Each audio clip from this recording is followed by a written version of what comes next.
നമ്മുടെ വീട്ടിലൊക്കെ കല്യാണങ്ങൾ നടക്കുമ്പോൾ സന്തോഷത്തിനും ആഹ്ലാദത്തിനുമൊക്കെ അനുവദനീയമായ പാട്ടുകൾ, കവിതകൾ പാടാറുണ്ട് അല്ലേ?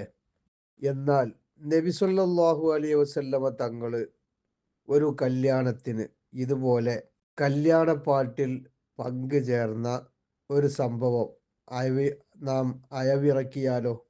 ബഹുമാനപ്പെട്ട മഹദിയായ ഉമ്മു നുബൈത്ത് റളിയല്ലാഹു അൻഹ പറയുകയാണ്, ബനു നജ്ജാർ ഗോത്രത്തിലെ ഒരു മണവാട്ടി, ആ മണവാട്ടിയെ ഞങ്ങളെല്ലാവരും കൂടി മണവാളൻ്റെ അടുത്തേക്ക് ആനയിക്കുന്ന സമയത്ത് എന്നോടൊപ്പം ബനു നജ്ജാർ ഗോത്രത്തിലെ വേറെയും സ്ത്രീകളൊക്കെ ഉണ്ട്.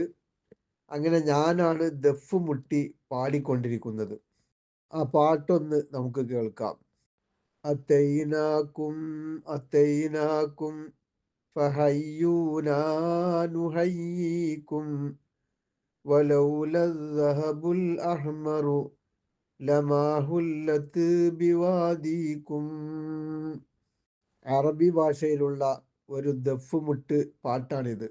ഞങ്ങളിതാ വന്നല്ലോ, ഞങ്ങളിതാ വന്നല്ലോ, ഞങ്ങൾ നിങ്ങളെ സ്വാഗതം ചെയ്തതുപോലെ നിങ്ങൾ ഞങ്ങളെ സ്വീകരിക്കുവീൻ.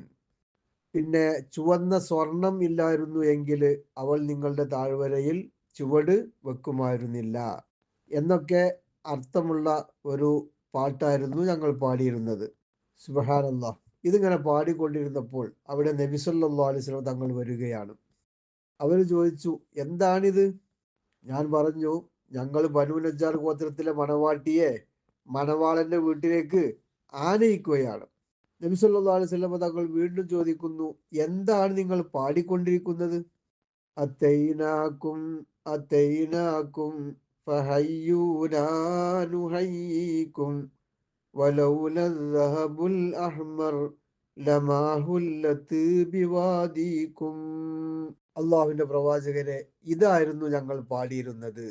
അപ്പോൾ നബി സല്ലല്ലാഹു അലൈഹി വസല്ലം തങ്ങൾ അതിനോട് ചേർത്ത് മറ്റൊരു വരി കൂടി പാടിക്കൊടുക്കുകയാണ്.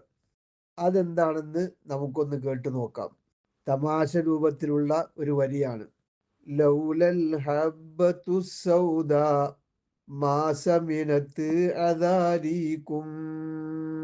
അതായത് തവിട്ട് നിറമുള്ള ഗോതമ്പ് ഇല്ലായിരുന്നു എങ്കിൽ നിങ്ങളുടെ കന്യകകൾ ഇത്രമേൽ വണ്ണം ഉള്ളവർ ആകുമായിരുന്നില്ല.